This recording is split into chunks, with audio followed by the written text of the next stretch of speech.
What's going on, everybody? This is ATC, that's me, Adam Talks Cars, and today is going to be episode 17 of my show Muffler Delete, where I give you my unfiltered, noisy opinions about certain cars or certain topics in the auto industry that I want to talk about. And when I was filming episode 16, talking about the Maserati MC20, it got me thinking about Maserati as a whole and how that brand is doing. So this video, I'm just going to touch on some major thoughts that I have about Maserati.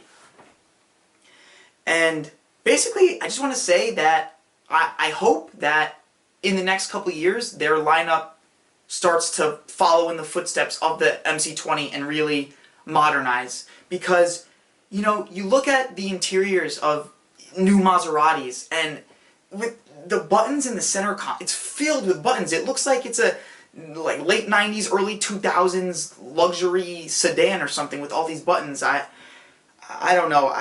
I can't understand how a new car still looks like that, especially at the price point that these Maseratis are at. Like, just for reference, the new M3, the new generation of M3, you know, ugly grille, okay, whatever, forget about that, starts at $74,000. The Maserati Ghibli, or Ghibli, correct me if I'm wrong, please do. I'm open to constructive criticism. I don't want to sound stupid. It also starts at $75,000. And there's not a single person on the planet who's going to look at the interior and the performance of the Maserati sedan and then compare that to the M3 and think, I want to spend my $74,000 on the Maserati. You'd have to be out of your mind. The performance of the M3 is tiers and tiers above, and the luxury interior is maybe even there's maybe even more of a disparity between the interiors of the two cars. And when you think performance coupes, okay, the Maserati Gran Turismo Sport, you go on Auto Trader, I'm seeing them new MSRP on some of them 170, 175K. What? Who is paying that? For $170,000, I could go to a Porsche dealership and buy the brand new 992 911 Turbo. So who is buying the Gran Turismo Sport? I don't think there's a person on the planet. It doesn't make sense. How can their MSRPs be that high? And then you look at the performance and the interiors and compare them to the competitors, and they're just at such a tremendous deficit. So they really have a long way to go if they want to be competitive.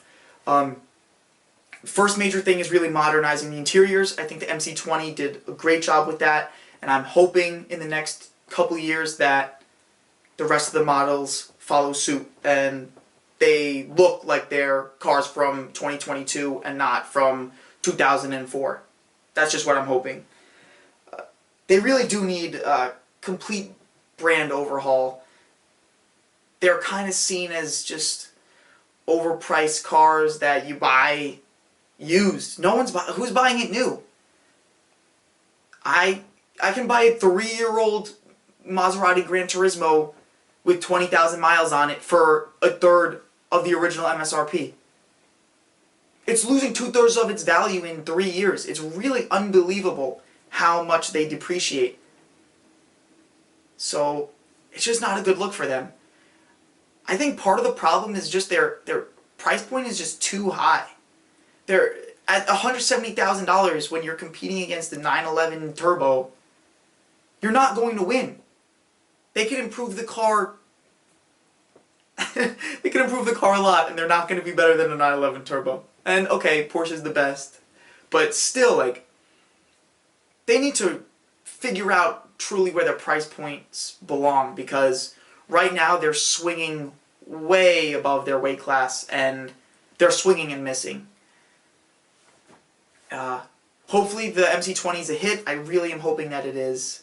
And I hope it brings some respect and brand recognition back to Maserati, and they can kind of keep that momentum in the next couple of years, release new models, and hopefully regain their respect as a true performance brand, which I think has kind of faded in the past few years. I mean, in the past, for as long as I can remember, for as long as I've known anything about cars, Maseratis have just been carried by Ferrari engines. The interiors have been foo-foo.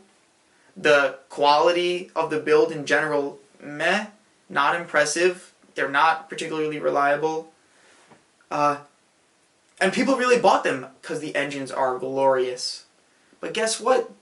They're basically Ferrari engines, so if the only good thing about the cars you're selling is the engine, which is coming from another company, then you clearly are doing something wrong, and you need to adjust. And I would love to see Maserati succeed. It would really bring me a lot of joy, and I'm hoping in the future, in the near future, that they start to turn things around and regain their respect. That's going to be it for me. Let me know what you think about Maserati and the new MC20 and both. You know, I always want to hear other people's thoughts. And I'll talk to you next time. Peace.